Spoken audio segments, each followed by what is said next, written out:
Agenda hari ini tambahan bukti, total bukti yang diajukan sama Baim Wong 79 bukti, baik bukti elektronik maupun bukti video.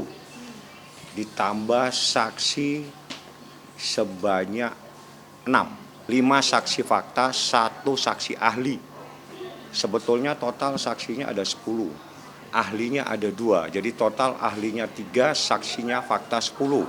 Saksi faktanya bermacam-macam kejadian dan semuanya adalah orang yang melihat kejadian. Kejadiannya seperti apa nanti setelah sidang. Bukti total 79. Ini 79 bukti yang kita ajukan. Terakhir bukti yang memberikan fakta tentang sesuatu yang akan terungkap di persidangan. Tuh. Seperti itu. Saksinya banyak, jadi dari keluarga ada, dari aktor juga ada. Kenapa saya katakan luar biasa? Karena ini sangat penting dalam proses ini. Semuanya kita harus ungkap, karena ini untuk mengungkap sebuah kebenaran. Jadi kita tidak main-main. Semuanya kita siapkan saksinya. Saya tidak perlu, saksinya sudah ada di sini, mungkin di sebelah sana, kita juga tidak tahu. Saksi datang ada 8, yang akan menjadi saksi 5. Ya, ahlinya juga sudah datang, akan menjadi ahli di dalam persidangan ini. Ahli masalah anak, psikolog. Jadi ahli psikolog ini nanti akan menjelaskan semua. Ini karena tidak main-main. Jadi Muhammad Ibrahim minta semua fakta-fakta itu disampaikan di persidangan. Jadi tidak ada dusta di antara kita. Tanya, semuanya sudah dituangkan di dalam persidangan. Ada 2 saksi yang luar biasa sekali, Anda tanya ke kuasa hukum termohon. Kalau dia mau menjelaskan silakan. Saya sudah diberitahu tidak boleh menjelaskan lebih apa yang terjadi tadi di dalam ruang persidangan. Fakta yang mengetahui sesuatu yang saya katakan tadi, ada seseorang yang bukan sesama mukrimnya, udah gitu aja, saya nggak mau terlalu dalam. Yang jelas ahli, yang terjadi perdebatan panjang di ahli, tapi ada 2 saksi yang sangat-sangat luar biasa. Menceritakan sebuah hal yang luar biasa yang saya tidak boleh sampaikan. Sudah diamanati dalam ruangan sidang. Pola masih nggak mau berkomentar ya, apapun karena sangat menyayangi dengan anak-anaknya. Saya mengatakan bahwa tidak ada apa-apa di situ gitu kan, bahwa tidak membuktikan apa-apa ya. Nah, karena apa? Karena kita sudah nanya lebih dalam lagi gitu kan, bahwa tidak ada apa-apa. Saya nggak menjawab itu. Saya mengatakan bahwa pada saat ini tidak ada apa-apa, gitu ya. Ingat semuanya ini kan disumpah. Disumpah itu kalau sudah demi Allah itu pasti harus jujur. Harus jujur. Saya nggak pernah main-main dengan sumpah demi Allah itu. Ya. Teguh Zaki. Anda mungkin kenal, dia hadir. Dia juga mengetahui sesuatu yang luar biasa. Tadi Teguh Zaki sendiri bilang katanya Baim meminta dia untuk hadir. Bisa benar, bisa tidak. Tanya ke Teguh dan tanya ke siapa ini, ke Baim dan Teguh Zaki. Yang jelas mereka sahabat karib yang lebih dari 10 tahun bersahabat. Dan dia sudah menjelaskan tentang sesuatu yang saya katakan tadi sangat luar biasa.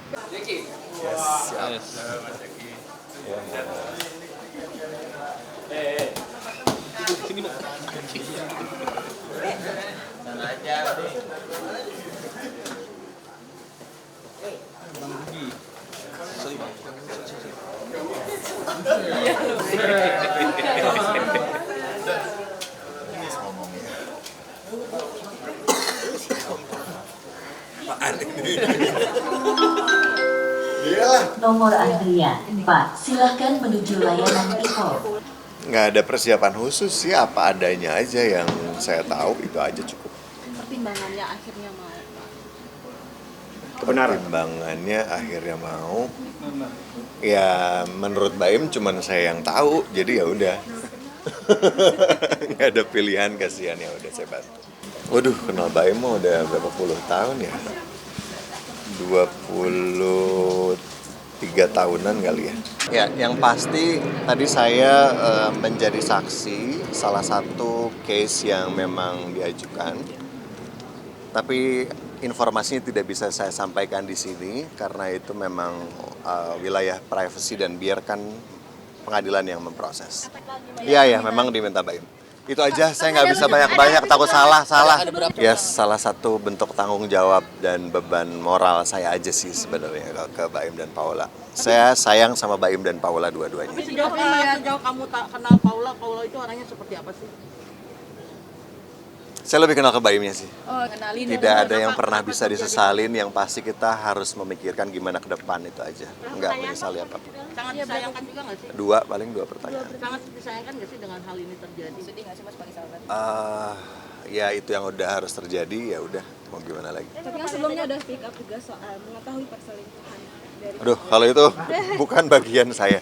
Sampaikan bahwa saya memang yang memperkenalkan untuk pertama kali antara Baim dan Paula. Dari mulai memperkenalkan mereka, belum kenal satu sama lain, sampai akhirnya mereka berkenalan, terus mereka pacaran, sampai mereka nikah, itu memang saya ngurusin. Cuman kan peran saya di sini hanya memperkenalkan saja. Mau mereka pacaran sampai nikah, mereka perlu saya, oke, I'm here for you guys, gitu, untuk membantu. Tapi setelah itu, ya peran saya sudah selesai sebenarnya. Itu sudah di luar dari kapasitas saya gitu, walaupun saya juga tahu gitu seperti apa dan kayak gimana, ya itu cukup untuk cerita antara saya dan juga Baim karena memang pertemanan saya dengan antara Baim dan Paula lebih ke Baim, lebih kaget dengan ceritanya. Iya, secara personal ketika memang saya tahunya dari narasumbernya atau dianya langsung ya, bukan lihat dari berita.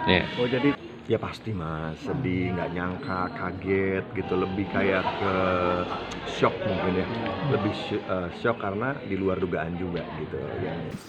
Nah, kalau terkait dengan persidangan tadi ada pengantar bukti, ada juga saksi dan ahli. Nah, terkait dengan pengantar bukti, sebagaimana yang kemarin-kemarin saya bilang, gitu ya, ini tetap tentang bukti elektronik. Jadi begini teman-teman ya, terkait dengan bukti elektronik mungkin saya harus jelaskan, gitu ya. Dia ada bukti sah, ada bukti yang tidak sah, yang didapat secara ilegal, gitu. Bisa jadi begitu ya. Nah, terkait dengan bukti yang tidak sah itu, dalam persidangan, bukti-bukti, kalau misalnya itu adalah bukti dokumen, dia harus ada pembanding. Mana yang aslinya? Nah, maka dimunculin tuh aslinya. Ini asli, ini dokumen, kopi. Jadi kopi dari asli. Gitu kan? Itu kalau misalnya dokumen. Tapi kalau bukti elektronik, dia harus dari mana dia itu diambil.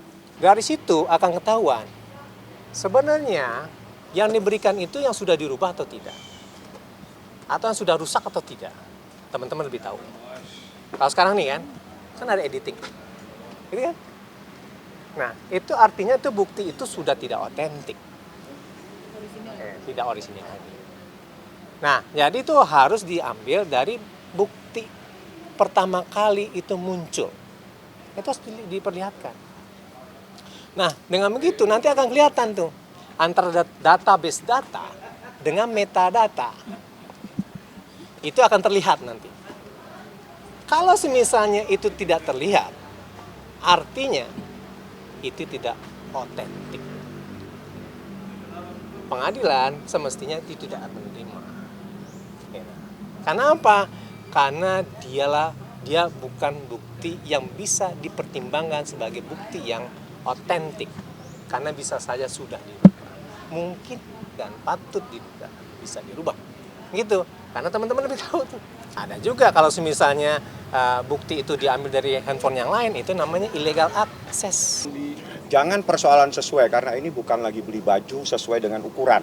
Ini proses hukum adalah fakta yang harus dibuktikan di persidangan. Karena ada traumatik yang harus diobati, dicarikan terapi, sehingga diperlukan ada seorang psikolog. Setelah itu harus ada terapi anak. Nanti semuanya akan menjadi saksi dalam proses ini. Seperti apa? Kenapa harus ada psikolog dan seperti apa gitu? Kan sudah dikatakan ada traumatik terhadap anak. Ya, apa gitu? Nggak boleh dijelaskan, karena itu menjadi kewenangan ahli. Kalau Anda ketemu ahli, tanyakan ke dia. Itu anak umurnya belum 12 tahun, anak kecil. Jadi kalau ditanyain hal-hal yang apa yang terjadi, saya pikir dia belum sampai ke sana. Dia hanya psikolog anak yang memang mempunyai keahlian di bidang anak yang menjelaskan adanya traumatik, sehingga anak itu menolak kehadiran seseorang. Oke? Artinya anak ini Anak menolak, mau jelas tanya. Kalau dari termohon mau menjelaskan silakan, dari pengacaranya sana mau bilang apa lagi silakan. Kami sudah menghadirkan hal dua yang luar biasa sekali. Tanya, ada. Sama ibunya. Tanya ke ahli, kan saya bukan ahli. Cuma hasil sidang seperti itu. Ditemukan traumatik. Anak trauma. Trauma dengan siapa? Saya bukan ahli. jalannya mungkin Bang seperti apa? Yang jelas ada penolakan dari anak. Ya gitu aja. Anda bisa tafsirkan sendiri. Jadi itu begini, di dalam kita bilang case ini kali ya, di dalam case ini harus ada orang netral yang tidak memihak siapa-siapa. Dan tadi ada satu psikolog yang selama ini membicarakan anak terus dari media, dari luar sana. Kadang-kadang kita juga diam dengan semua berita. Tapi ada satu psikolog tadi yang dia netral, semua penyampaiannya tidak bisa saya jabarkan di sini. Tapi ya memang terjadi seperti itu, sama dengan kejadian saya juga di case ini tentang anak, tapi lebih tentang anak yang akhirnya hakim pun nanyakan straight to the forward. Kamu netral kan? Tidak kemana-mana. Ya, apa yang menjadikan kamu netral di sini? Disumpah apa-apa. Jadi semua jawaban dia itu saya nggak bisa cerita di sini juga ya. Yang pastinya yang saya alami sekarang. Silakan lihat anak-anak seperti apa. Hubungannya saya dengan anak gimana, hubungan dia dengan ibunya bagaimana. Nggak mau intervensi apa-apa. Itu aja saya mungkin jawabannya ya, takut kemana-mana juga. Mudah-mudahan juga bisa menjelaskan. Pola itu sangat tersiksa sebenarnya gitu kan. Karena tidak bisa bersama anak-anak. Karena dia tuh sangat dekat dengan anak-anak sebenarnya.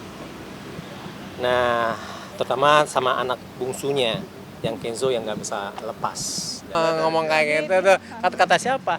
Ketua sana maksudnya siapa? Pengacara sana. Iya. Pengacara sana atau dari ininya si prinsipalnya? Pengacaranya. Nah itu kan nggak boleh. Nggak boleh dong, ya kan? Tapi kalau dapat informasi nggak Bang kalau Apa tuh? anaknya emang lagi trauma. Itu kan nggak apa-apa. Bang. Apa nggak apa-apa? Nggak boleh. Nggak boleh. Tapi Paula dapat Nggak boleh, nggak boleh. Nah itu makanya saya pertanyakan tuh kenapa tuh? Tersiksa. 2 bulan. 2 bulan tadi kan? Kan saya udah bilang 2 bulan tadi. Itu benar nggak Bang? Enggak, saya enggak mengomentari itu. Saya mempertanyakan kenapa itu memunculkan itu. Nah, itu dari siapa? Ya. Oke ya. Lagi diperiksa, papanya lagi diperiksa. Udah berapa lama dia? Udah 10 hari lebih ya. Iya, kasih. Iya, kasih energi yang positif aja, orang-orang datang. Iya. Kenapa? Masih dideteksi aja. Kenapa? Waktu itu sakit, ini muntah, makan muntah lagi, akhirnya ya udah, belum tahu masih ada profesor apa, 78. Saya fokusin dulu ya, iya, ya. Oke.